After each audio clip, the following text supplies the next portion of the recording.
Hello students, myself doctor Roshan Kamanwar. और आज हम स्टार्ट करेंगे फोटोसिंथेसिस हायर प्लांट। ठीक है। तो फोटोसिंथेसिस ये जो टॉपिक है ये आप लोअर स्टैंडर्ड से ही पढ़ते आ रहे हो। और आपको इतना तो पता है कि प्लांट जो है ये खुद का फूड खुद बना सकते हैं। ठीक है। इसलिए प्लांट्स को बोला जाता है ऑटोट्रॉफ्स। ठीक है। जो भी एनिमल्स होते हैं ये खुद फूड नहीं बना सकते। They are depends on plants. ठीक है। इसलिए हम उसको बोलेंगे हेटेरोट्रॉप्स। ठीक है। तो अभी अगर प्लांट के बारे में अगर ये आपको बेसिक पता है कि प्लांट खुद का फूड खुद बना सकता है by the process of photosynthesis. ठीक है। तो फोटोसिंथेसिस एक्चुअल प्रोसेस क्या है? ठीक है। फोटोसिंथेसिस में अभी तक आपने तो सिर्फ इतना पढ़ा होगा कि प्लांट जो है ये लाइट एनर्जी को यूज करके खुद का फूड बना लेता है। ठीक है। तो वो किसी के ऊपर भी डिपेंड नहीं करता फूड के लिए। बराबर, तो इसलिए आप उसको ऑटोट्रॉफ्स बोलते हो। बट फोटोसिंथेसिस जो है एक्चुअल में फोटोसिंथेसिस प्रोसेस कहाँ पे होता है? ठीक है। प्लांट में होता है, बट प्लांट में भी कहाँ पे होता है ना? तो फोटोसिंथेसिस प्रोसेस का एक्चुअल साइट क्या होते हैं, उसमें कितने टाइप के फेजेस होते हैं। ठीक है। वो फेजेस के बारे में हमें यहाँ पे डिटेल में पढ़ना है। हर एक फेज में क्या होता है, ठीक है, वो आपको पता होना चाहिए। तो फोटोसिंथेसिस से रिलेटेड जितना भी कंसेप्चुअल बेसिक है, ये सारा बेसिक हम फोटोसिंथेसिस ये टॉपिक में क्लियर करने वाले हैं। ठीक है। तो इसके साथ साथ अपन थोड़ा सा फोटोसिंथेसिस का हिस्ट्री जो है, जो एनसीईआरटी में दिया है, उसको भी यहाँ पे कवर करेंगे। तो नीट के हिसाब से जो जो इम्पोर्टेंट टॉपिक आपके लिए रहेगा उसके हिसाब से हम यहाँ पे ये पोर्शन को कवर करने जा रहे हैं। ठीक है। तो फोटोसिंथेसिस में बेसिक, ठीक है, फोटोसिंथेसिस का पहले मीनिंग आपको पता होना चाहिए। तो फोटो का मतलब क्या होता है? फोटो का मतलब होता है लाइट। ठीक है। फोटो का मतलब क्या होता है? लाइट, है ना? तो फोटो सिंथेसिस में बाय यूजिंग लाइट एनर्जी, ठीक है, आप क्या सिंथेसिस करते हो या किसका फॉर्मेशन करते हो? तो फॉर्मेशन ऑफ फूड। बराबर, फॉर्मेशन ऑफ फूड। फूड मतलब क्या है? तो हम बोलेंगे कि प्लांट जो है ये शुगर का सिंथेसिस करता है। तो आप बोलेंगे कौन से शुगर का सिंथेसिस कर सकता है? तो हम सिंपल शुगर की बात करते हैं, दैट इज ग्लूकोज। ठीक है। ये अलग बात है कि ग्लूकोज को बाद में कन्वर्ट किया जाता है सुक्रोज में, जो कि ट्रांसपोर्टेड फॉर्म होता है। बराबर। फिर सुक्रोज को किसी टारगेट साइड पे ट्रांसपोर्ट किया जाता है। ठीक है। और उसके बाद में उसको हम स्टोर करते हैं in the form of starch. ठीक है। तो यहाँ पे फोटोसिंथेसिस मतलब बाय यूजिंग लाइट एनर्जी आपको क्या बनाना है? शुगर बनाना है। ठीक है। तो प्लांट क्या करेगा? प्लांट लाइट एनर्जी को यूज करेगा। ठीक है। प्लांट क्या करेगा? लाइट एनर्जी को यूज करेगा। और लाइट एनर्जी को यूज करके, ठीक है, लाइट एनर्जी को यूज करके इसे बना लेगा शुगर। इसे क्या बना लेगा? शुगर। ठीक है। इस प्रोसेस को बोला जाता है फोटोसिंथेसिस। ठीक है। इसको क्या बोलेंगे आप? फोटोसिंथेसिस। बट एक बेसिक सी बात है कि जब भी आप कुछ फूड बनाते हो, जैसे हमारा ही ले लो, अगर आपको कुछ खाना बनाना है तो खाना बनाने के लिए आपको सबसे पहला रिक्वायरमेंट रहेगा स्टोव का, है ना, गैस का। तो आप क्या करोगे कि एक पर्टिकुलर फॉर्म ऑफ एनर्जी को आप यूज करोगे। ठीक है। तो हम यहाँ पे जो हीट एनर्जी को यूज करके हम क्या बना रहे हैं? खाना बना रहे हैं। बराबर। तो उसके लिए रॉ मटेरियल की भी जरूरत पड़ेगी।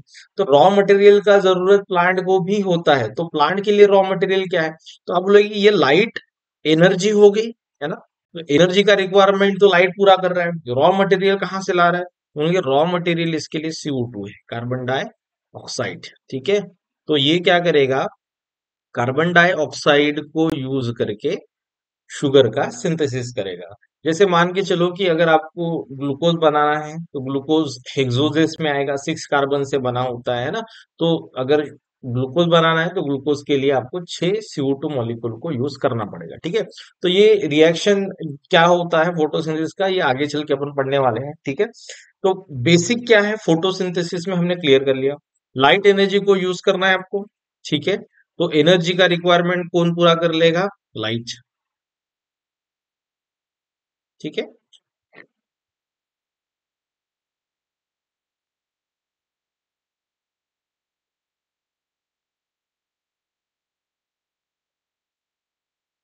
तो एनर्जी का रिक्वायरमेंट जो है वो कौन पूरा करेगा?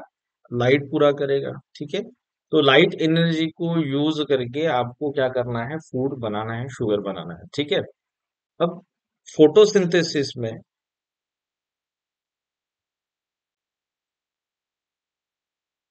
दो फेजेस होते हैं, ठीक है। It consist of two phases. Photosynthesis में मेनली दो फेजेस होते हैं। एक पहला फेज होता है लाइट डिपेंडेंट फेज, ठीक है। Light dependent phase. अब लाइट डिपेंडेंट फेज में क्या करेंगे, है ना? लाइट डिपेंडेंट फेज में क्या करेंगे? तो लाइट डिपेंडेंट फेज का इंपॉर्टेंस ये है कि हमें लाइट एनर्जी को सबसे पहले लाइट एनर्जी को कन्वर्ट करना पड़ेगा केमिकल एनर्जी में, ठीक है। लाइट एनर्जी को किस में कन्वर्ट करना पड़ेगा? केमिकल एनर्जी में। अब केमिकल एनर्जी क्या है ना? तो लाइट एनर्जी को अगर आप केमिकल एनर्जी में कन्वर्ट करना चाहते हो तो केमिकल एनर्जी हमारे लिए क्या है ना? केमिकल एनर्जी वो एनर्जी होता है जिसको हम यूटिलाइज कर सकते हैं, इसलिए इसको असिमिलेटरी एनर्जी भी बोला जाता है। जैसे फॉर एग्जाम्पल आपको जैसे पता होगा कि हम कौन सा एनर्जी यूज करते हैं? एटीपी, है ना? तो प्लांट को एटीपी और NADPH, ठीक है, ये दो टाइप के एनर्जी का रिक्वायरमेंट होता है। तो प्लांट इजीली लाइट से, ठीक है, इजीली लाइट से फूड नहीं बना पाता। प्लांट को भी किसका रिक्वायरमेंट होता है? केमिकल एनर्जी का, बराबर। केमिकल एनर्जी वाला जो फॉर्म है उसी को वो यूज कर सकता है फूड का सिंथेसिस करने के लिए। तो इसको सबसे पहला स्टेप क्या कैरिड आउट करना पड़ेगा कि लाइट एनर्जी को पहले कन्वर्ट करना पड़ेगा केमिकल एनर्जी में, ठीक है। केमिकल एनर्जी में कन्वर्ट करने के बाद अब नेक्स्ट स्टेप, ठीक है, नेक्स्ट स्टेप क्या है आपका? सेकेंड। सेकेंड स्टेप है लाइट इंडिपेंडेंट फेज, ठीक है। Light independent phase. अब लाइट इंडिपेंडेंट फेज जो होता है, ठीक है, लाइट इंडिपेंडेंट फेज जो होता है, इसमें क्या करोगे? तो लाइट इंडिपेंडेंट फेज में जो भी आपने केमिकल एनर्जी बनाया है, कहाँ पे? फर्स्ट फेज में। लाइट डिपेंडेंट फेज में जो एनर्जी बनाया है उस एनर्जी को हमें यूज करना है for the synthesis of sugar, ठीक है।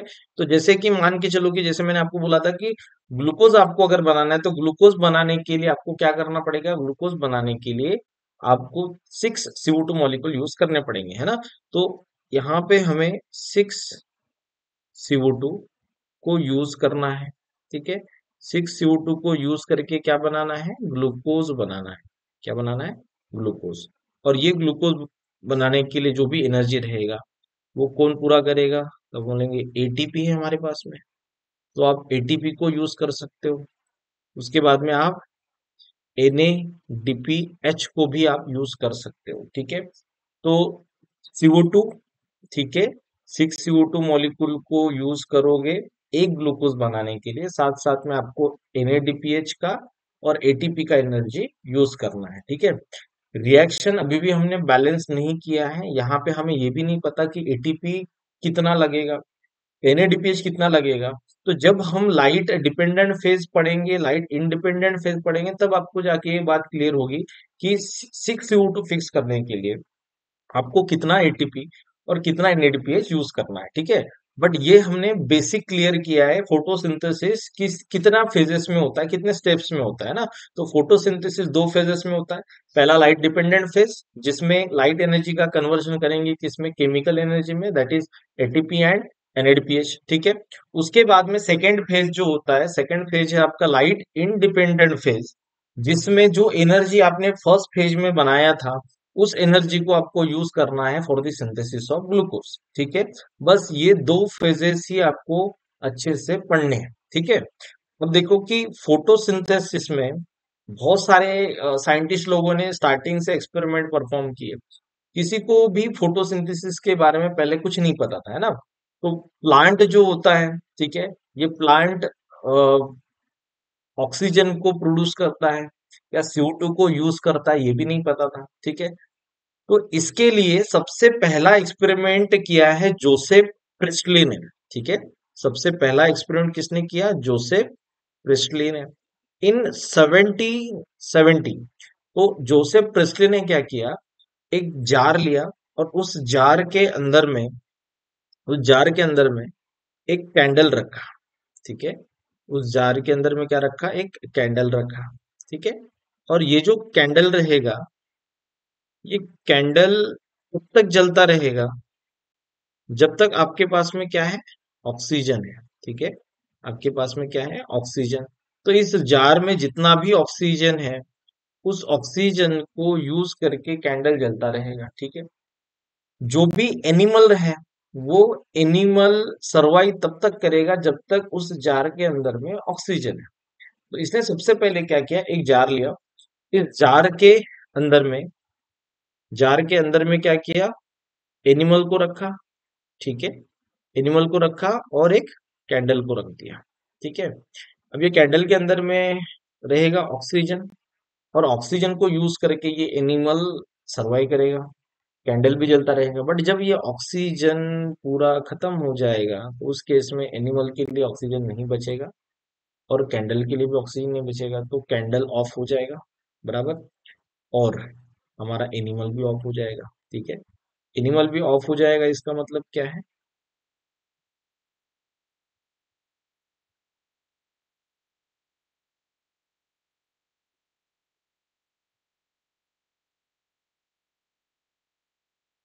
एनिमल का भी डेथ हो जाएगा। ठीक है, तो कैंडल भी ऑफ, एनिमल भी ऑफ, मतलब उसका डेथ हो गया। ठीक है, अब इसने क्या किया ना कि ये जो जार था, ठीक है, ये जार के अंदर में प्लांट्स को रख दिया। किसको रख दिया, प्लांट को। अब प्लांट्स को रखने के बाद में प्लांट्स क्या करेगा, जो भी CO2 एनिमल प्रोड्यूस कर रहा है, उस CO2 को प्लांट यूज करेगा और उसके बदले में ऑक्सीजन को रिलीज करेगा। ठीक है, उसके बदले में क्या करेगा, ऑक्सीजन को रिलीज करेगा। तो प्लांट क्या कर रहा था, प्लांट ऑक्सीजन का प्रोडक्शन कर रहा है, और ये ऑक्सीजन को यूज कौन कर रहा है, एनिमल। एनिमल उसके बदले में क्या प्रोड्यूस करके दे रहा है प्लांट को, CO2। तो CO2 फोटोसिंथेसिस कर रहा है और साथ साथ में ऑक्सीजन का भी प्रोडक्शन कर रहा है। सॉरी, प्लांट जो है ये CO2 को यूज करके फोटोसिंथेसिस भी कर रहा है और साथ में क्या कर रहा है, ऑक्सीजन का प्रोडक्शन भी कर रहा है। ठीक है, तो इस एक्सपेरिमेंट में एनिमल सर्वाइव कर गया। तो जोसेफ प्रिस्टली ने ये बोला कि प्लांट जो है ये इम्प्योर एयर को प्योर एयर में कन्वर्ट करता है। ठीक है, तो जोसेफ प्रिस्टली ने क्या कहा कि जो भी प्लांट होता है, वो क्या करेगा, इम्प्योर एयर को प्योर एयर में कन्वर्ट कर रहा है। ठीक है, तो प्लांट क्या कर रहा है, इम्प्योर एयर को प्योर एयर में कन्वर्ट कर रहा है। इसका मतलब जिस एयर में ऑक्सीजन है, इम्प्योर मतलब जिस एयर में क्या है, CO2 है। ठीक है, उसके बाद नेक्स्ट, जोसेफ प्रिस्टली का जो सेम एक्सपेरिमेंट था, वो सेम सेटअप जो है वो किया आपके जैन इंगेनहाउस ने। ठीक है, और इसने क्या किया कि इसने एक्वेटिक प्लांट्स लिया। कौन सा प्लांट लिया, एक्वेटिक प्लांट लिया। एक्वेटिक प्लांट जो है ये क्या करेगा, ऑक्सीजन का प्रोडक्शन करेगा अगर ये फोटोसिंथेसिस करता है ना। ये क्या करता है, फोटोसिंथेसिस अगर करेगा तो इन प्रेजेंस ऑफ सनलाइट ये क्या करेगा, फोटोसिंथेसिस। तो ये सनलाइट को एब्जॉर्ब करेगा, फोटोसिंथेसिस करेगा। फोटोसिंथेसिस अगर करेगा तो ऑक्सीजन का भी प्रोडक्शन करेगा, और ऑक्सीजन का प्रोडक्शन अगर करता है तो आपको वाटर के अंदर में ऑक्सीजन के बबल्स दिखना स्टार्ट हो जाएंगे। ऑक्सीजन के बबल्स दिखना स्टार्ट हो जाएंगे। तो इंडियन हाउस ने बोला कि हाँ, ये जो प्लांट होता है ये फोटोसिंथेसिस करके गैस को प्रोडक्शन करता है, ऑक्सीजन गैस का प्रोडक्शन करता है। ठीक है, तो ये क्लियर हो गया कि प्योर एयर में कौन सी गैस होती है, ऑक्सीजन गैस होती है।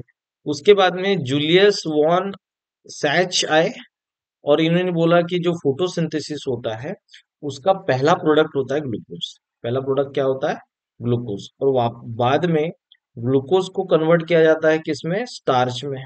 ठीक है, और स्टार्च को फिर प्लांट के अंदर में स्टोर किया जाता है।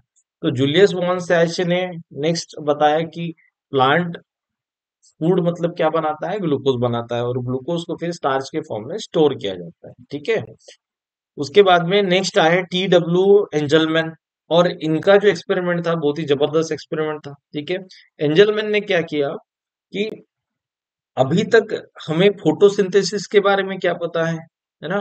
तो फोटोसिंथेसिस के बारे में अभी तक ये तीनों साइंटिस्ट मिलके आपको क्या क्या इंफॉर्मेशन दिए। तो फोटोसिंथेसिस में सबसे पहला कि CO2 यूटिलाइजेशन होता था, ठीक है। CO2 का यूटिलाइजेशन होता था और ऑक्सीजन का प्रोडक्शन होता था, ये पता चल गया, ठीक है। ऑक्सीजन का प्रोडक्शन होता है, ये पता चल गया। तीसरी बात ये भी पता चल गई कि फोटोसिंथेसिस जो है इसको लाइट का रिक्वायरमेंट है ना। फोटोसिंथेसिस को किसका रिक्वायरमेंट होता है? लाइट का रिक्वायरमेंट होता है। उसके बाद में जूलियस वॉन सैच जो है, इसने बताया कि फोटोसिंथेसिस का प्रोडक्ट क्या होता है? ग्लूकोज होता है ना। तो सबसे पहले किसका प्रोडक्शन होगा? ग्लूकोज का।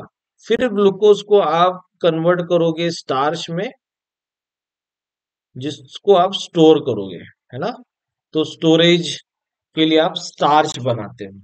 तो ये सारा रिक्वायरमेंट जो भी था फोटोसिंथेसिस का, जो भी फोटोसिंथेसिस के बारे में इंफॉर्मेशन थी, ये सारी इंफॉर्मेशन पिछले तीन साइंटिस्ट ने दे दी, ठीक है। कि CO2 यूटिलाइज करना है, O2 प्रोड्यूस करना है, उसके बाद में लाइट रिक्वायर्ड है, उसके बाद ग्लूकोज का सिंथेसिस होता है और स्टार्च स्टोर होता है, ठीक है। बट पॉइंट ये है कि अभी तक ये नहीं पता था, ठीक है। अभी तक हमें ये नहीं पता कि लाइट यूज होता है। कौन सा लाइट यूज होता है? तो आप बोलोगे विजिबल लाइट यूज होता है, सनलाइट यूज होता है, बराबर। बट सनलाइट में भी क्या होता है? विबग्योर होता है, बराबर। सनलाइट में भी क्या होता है? विबग्योर होता है।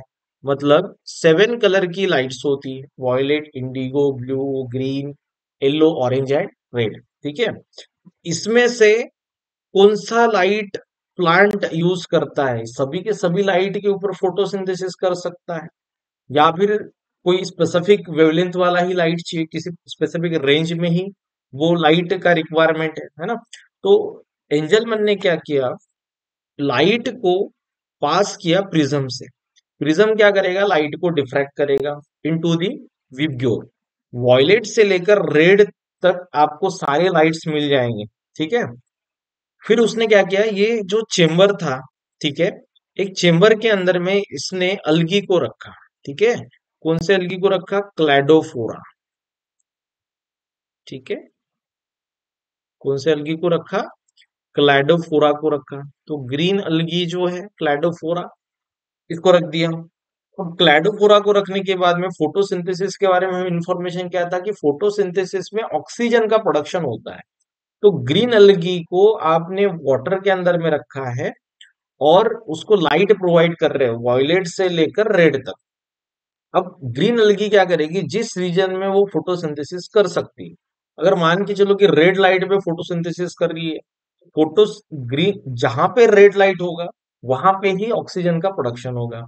अगर आप मान के चलो कि ब्लू रीजन में आपका फोटोसिंथेसिस होता है, तो ब्लू रीजन में ही गैस का प्रोडक्शन होगा, ठीक है। तो जैसे मान के चलो कि यहाँ पे ब्लू रीजन है और ब्लू रीजन वाला लाइट जो है ये फोटोसिंथेसिस के लिए यूज किया जाता है।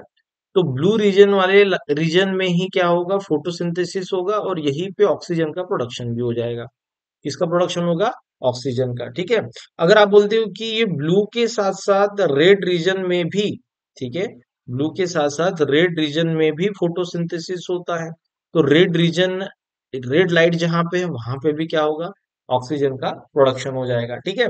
तो ब्लू रीजन में ऑक्सीजन का प्रोडक्शन हो रहा है, रेड रीजन में ऑक्सीजन का प्रोडक्शन हो रहा है।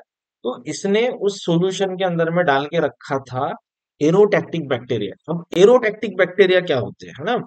एरो का मतलब होता है एयर, एयर इंडिकेट करता है ऑक्सीजन को, ठीक है। टैक्टिक का मतलब होता है अट्रैक्शन। ये ऐसे बैक्टीरिया होते हैं जो ऑक्सीजन की तरफ अट्रैक्ट होते हैं, बराबर।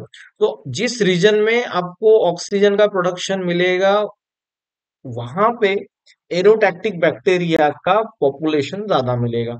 तो यहाँ पे बैक्टीरिया अट्रैक्ट होते थे, बराबर। और इसी रीजन में आपको क्या मिलेगा? बैक्टीरिया मिलेगा, बराबर। तो इससे ये समझ में आ गया कि ब्लू रीजन और रेड रीजन में अगर बैक्टीरिया दिख रहा है, ठीक है, इसका मतलब फोटोसिंथेसिस कौन से रीजन में हो रहा है? Blue and red. और यहीं पे आपका ऑक्सीजन का प्रोडक्शन ज्यादा हो रहा है। ठीक है, तो इससे अभी हमें नेक्स्ट रिक्वायरमेंट के बारे में पता चल गया कि विबग्योर में भी हम कौन सा लाइट यूज करते हैं फोटोसिंथेसिस के लिए, तो हम बोलेंगे ब्लू लाइट, ठीक है, एंड रेड लाइट। ठीक है, इतना समझ में आया। तो हम बोलेंगे कि ब्लू लाइट और रेड लाइट को फोटोसिंथेसिस के लिए प्लांट यूज करता है। ठीक है, और उसी रीजन में फोटोसिंथेसिस अगर हो रहा है तो उसी रीजन में आपको ऑक्सीजन का प्रोडक्शन भी मिलेगा। ठीक है, तो ये एंजलमैन का एक्सपेरिमेंट था। ठीक है, इससे हमें नेक्स्ट पॉइंट मिल गया कि photosynthesis occur at the blue and red region. ठीक है, चलो यहां तक ठीक है। उसके बाद में कॉर्नेलियस वैन नील, ठीक है, इसने जो नेक्स्ट एक्सपेरिमेंट स्टार्ट किया ना, तो इसने स्टडी स्टार्ट करने के पहले तक फोटोसिंथेसिस के बारे में एक जो बेसिक रिएक्शन है, ठीक है, बेसिक रिएक्शन के बारे में पता चल गया था। ठीक है, जैसे मान के चलो कि अगर आपको कोई भी कार्बोहाइड्रेट बनाना है, ठीक है, तो कार्बोहाइड्रेट बनाना है तो कार्बोहाइड्रेट का बेसिक जनरल फॉर्मूला क्या होता है, तो बोलते CH2ON। ठीक है, क्या होता है CH2ON, मतलब कार्बोहाइड्रेट, है ना।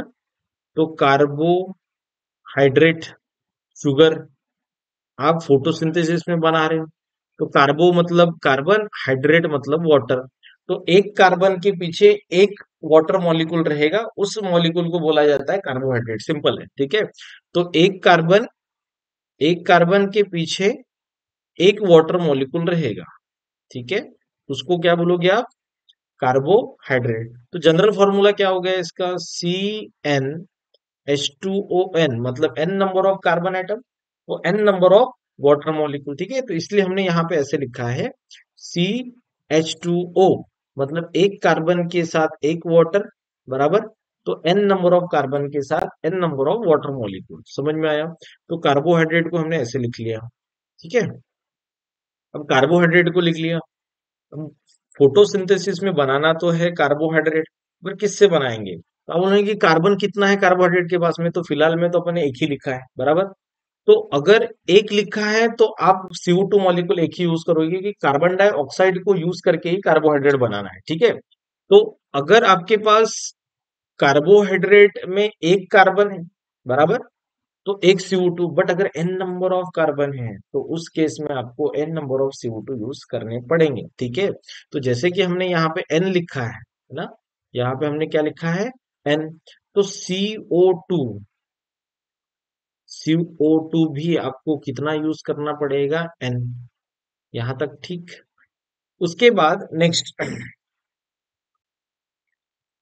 कार्बन डाइऑक्साइड से CH2O बनाना है आपको। ठीक है, समझ लो कि अगर आपको कार्बन डाइऑक्साइड से अगर कार्बोहाइड्रेट बनाना है तो कार्बोहाइड्रेट के पास में आपको कार्बन एंड ऑक्सीजन के अलावा हाइड्रोजन होना चाहिए। तो हाइड्रोजन का डोनर भी तो आपके पास में होना चाहिए। समझ में आ रहा है क्या, तो हाइड्रोजन का डोनर आपके पास में होना चाहिए, मतलब रिड्यूसिंग मॉलिक्यूल आपके पास में होना चाहिए। तो एक रिड्यूसिंग मॉलिक्यूल अपन ने लिख लिया। ठीक है, ये रिड्यूसिंग एजेंट है। ठीक है, जो हाइड्रोजन को डोनेट करेगा, बट कितना H2A मॉलिक्यूल लग रहा है, देखो, एक कार्बन के लिए आपको कितना, दो हाइड्रोजन लग रहे हैं, बराबर। तो इस केस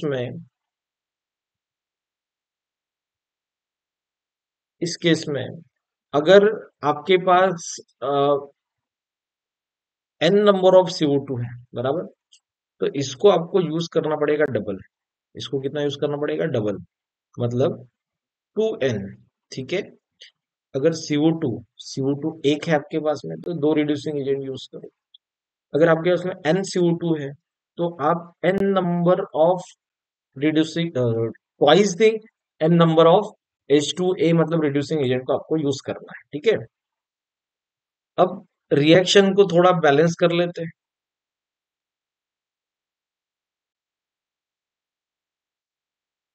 CO2 n नंबर में लिया आपने, ठीक है, तो कार्बन n नंबर में आ गए। तो एक CO2 के पास में एक ही कार्बन होता है, तो यहाँ पे आ गया आपका NCO2। ठीक है, तो NCO2 से आपने कार्बन लिया N नंबर में, H2, H2A आपने डबल यूज किए, ठीक है। तो इस केस में क्या हुआ कि H2 डबल है आपके पास में, तो यहाँ पे अपन ने N यूज किया, अभी भी आपके पास में एक H2N बचा हुआ है, ठीक है। अब देखो यहाँ पे रिएक्शन को कैसे लिखा जाएगा, CH2N, अगर H2 को डोनेट किया जाता है तो आपके पास में बच जाता है A, आपके पास में क्या बच जाता है ए, ठीक है। इसके अलावा जो ऑक्सीजन रहेगा आपके पास में, CO2 के पास दो ऑक्सीजन है, आप एक ही ऑक्सीजन यूज कर रहे हो, तो एक ऑक्सीजन किसके साथ में लिंक हो जाएगा, तो बोलेंगे एक ऑक्सीजन लिंक हो जाएगा H2 के साथ, तो यहाँ पे बन जाएगा आपका वाटर, ठीक है, जो कि आपका फाइनल प्रोडक्ट रहेगा। ये कितना बनेगा, तो हम बोलेंगे N, ठीक है। सीधा रिएक्शन पढ़ते हैं अपन कि अगर एक CO2 यूज कर रहे हो तो दो आपको H2O यूज करना है, ठीक है। देखो रिएक्शन क्या है, एक CO2 अगर आप यूज कर रहे हो तो दो H2A आपको यूज करना है, दो मॉलिक्यूल किसके यूज करने हैं, H2A डबल। इससे आपका क्या बन जाएगा, carbohydrate, that is CH2O plus, ठीक है। क्या बचेगा आपके पास में, A, और दो वाटर मॉलिक्यूल, दो क्या बच जाएंगे, सॉरी एक minute,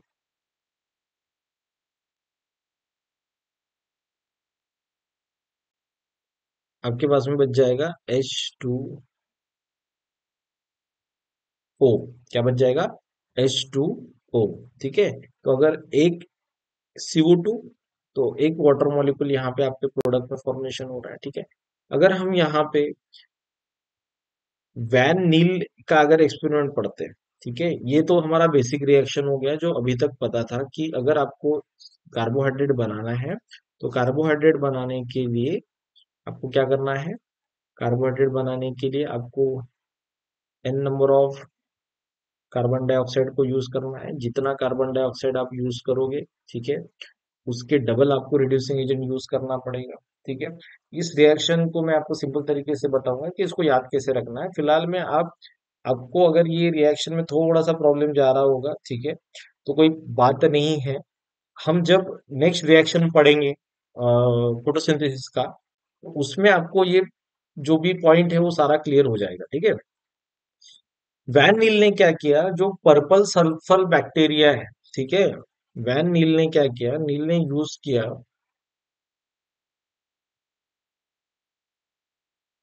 sulphur and,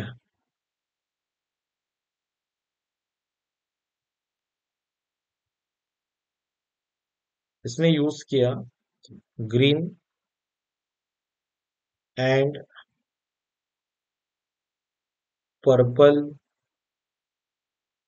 sulphur bacteria, ठीक है, और इसका फोटोसिंथेसिस स्टडी किया, और इसके फोटोसिंथेसिस में पता चला कि ये रिड्यूसिंग एजेंट जो है ये यूज करता है sulphur containing molecule, for example H2S, ठीक है। तो अगर इसको CO2 को फिक्स करना है तो इसने क्या बोला कि एक CO2 के लिए अगर आपको दो डबल, डबल क्या लेना पड़ रहा है, रिड्यूसिंग एजेंट, तो एक CO2 के लिए आप क्या करो कि डबल H2S यूज करो, ठीक है। उसके बाद में एक CO2 जो है कन्वर्ट हो जाएगा किसमें, CH2O में, बराबर। और रिड्यूसिंग एजेंट से क्या बच जाता है, ए मतलब यहाँ पे बच जाएगा S, ठीक है। एक मिनट,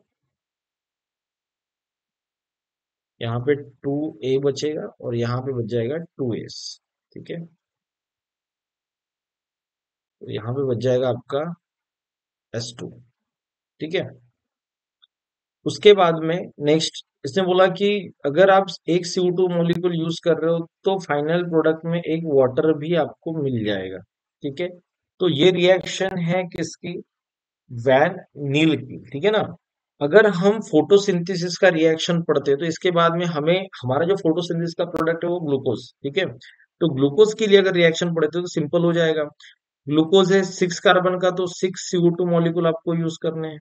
अगर 6 CO2 मॉलिक्यूल अगर आप यूज करोगे तो उसका डबल आपको क्या यूज करना पड़ेगा, उसका डबल रिड्यूसिंग एजेंट यूज करना पड़ेगा। और प्लांट जो होते हैं, ग्रीन प्लांट जो होते हैं, ये वाटर को यूज करते हैं, ठीक है। जिसने बोला कि ग्रीन प्लांट जो है ये वाटर को यूज करेंगे, बैक्टीरिया जो है ये सल्फर कंटेनिंग मॉलिक्यूल को यूज करेंगे, दैट इज H2S। तो यहाँ पे डबल आपको वाटर मॉलिक्यूल यूज करना है 12H2O। 12H2O को अगर आप यूज करोगे, ठीक है, तो 12H2O को यूज करने के बाद यहाँ पे बन जाएगा आपका ग्लूकोज, दैट इज C6H12O6। ठीक है, उसके बाद रिड्यूसिंग रिड्यूसिंग मॉलिक्यूल जो है, इसका पोर्शन क्या बचेगा आपके पास में, तो बोले कि ये 12 बच जाएगा, 12O। ठीक है, क्या बच जाएगा, 12O, मतलब 6 मॉलिक्यूल ऑफ ऑक्सीजन। ठीक है, और जितना CO2 यूज करते हैं उतना ही क्या बच जाएगा आपके पास में, वाटर। उतना ही क्या बच जाएगा, वाटर। ठीक है, ये रिएक्शन को आपको याद रखना है। ठीक है, फोटोसिंथेसिस में ये रिएक्शन को आपको याद करना है। अब देखो, ये रिएक्शन को अगर याद करना है तो सिंपल तरीके से हम इसको कैसे याद कर सकते हैं। ठीक है, अगर जितना कार्बन डाइऑक्साइड आप यूज कर रहे हो उसका डबल आप वाटर मॉलिक्यूल यूज करो। ठीक है, मैंने क्या बोला, जितना कार्बन डाइऑक्साइड आप यूज कर रहे हो, ठीक है, जितना कार्बन डाइऑक्साइड यूज कर रहे हो उसका डबल क्या यूज करना है आपको, वाटर।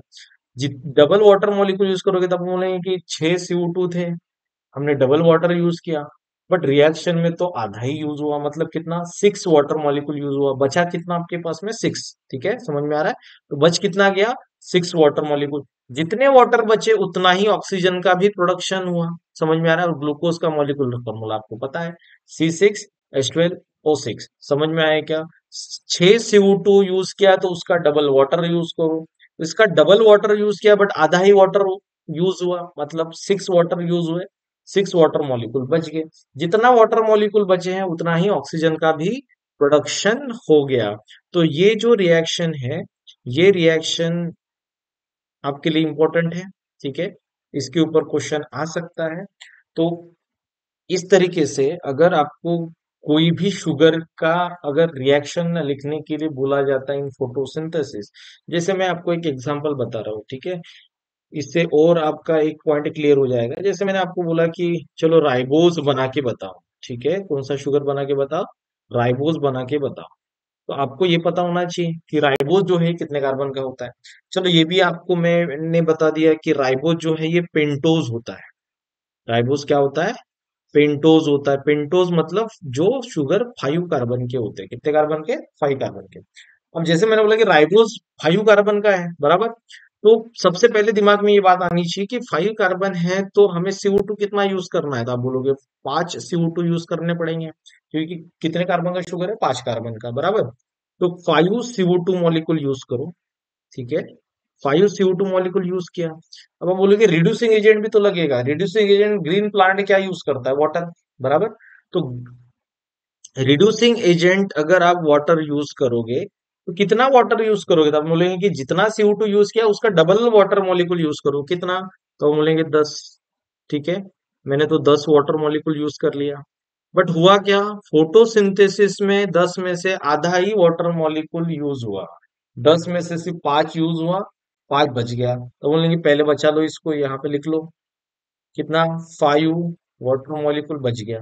तो आपने बोला कि जितना वाटर बच जाता है उतना ही ऑक्सीजन का भी प्रोडक्शन होता है, तो लिखो यहाँ पे, आपके पास में कितना ऑक्सीजन होना चाहिए, 5 ऑक्सीजन मॉलिक्यूल प्रोड्यूस होना चाहिए। चलो इतना समझ में आया क्या, ठीक है, तो 5 वाटर बचे थे तो उसके पीछे 5 ऑक्सीजन का भी प्रोडक्शन हो गया।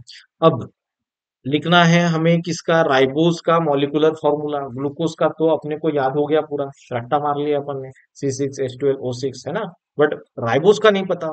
तो इसके लिए मैंने आपको क्या बताया था कि कोई भी शुगर का अगर आपको फॉर्मूला लिखना है, मॉलिक्यूलर फॉर्मूला लिखना है, तो कार्बोहाइड्रेट में, कार्बोहाइड्रेट का मीनिंग क्या होता है, 1 कार्बन के लिए एक वाटर मॉलिक्यूल, हर एक कार्बन के पीछे क्या है, एक वाटर मॉलिक्यूल है। तो कार्बोहाइड्रेट मीन्स 1 कार्बन 1 वाटर, तो n number of carbon n number of water. अब कार्बन का वैल्यू हमारे पास में कितना है, 5, बराबर, पुटअप करो, C5, ठीक है, H2O5 इज इक्वल टू क्या हो जाएगा, C5H10O5। लिख लो यहाँ पे, C5H10O5, ये हो गया आपका राइबोस। ठीक है, जो कि आपको प्रोड्यूस करना था।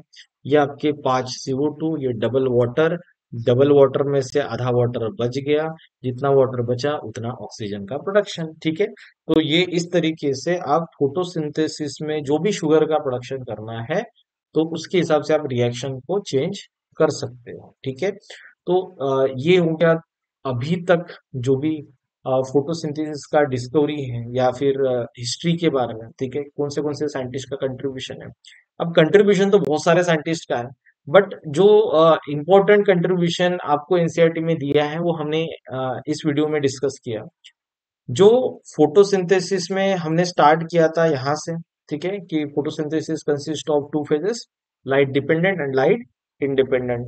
लाइट डिपेंडेंट फेज में आपको क्या करना है, लाइट एनर्जी को केमिकल एनर्जी में कन्वर्ट करना है। Second phase light independent phase में क्या करना है, करोगे जो भी केमिकल एनर्जी आपने बनाया है उसको ग्लूकोज बनाने के लिए आपको यूज करना है। तो जैसे कि मैंने बोला था कि ये कंप्लीट रिएक्शन नहीं है। ठीक है, तो अभी हमने यहाँ पे एक्सपेरिमेंट्स में जोसेफ प्रिस्टली, इंगन है, उसके बाद में वॉन सैच, TW एंजलमैन, ठीक है, और उसके बाद में वॉन नील जो है, इसका हमने एक्सपेरिमेंट पढ़ा।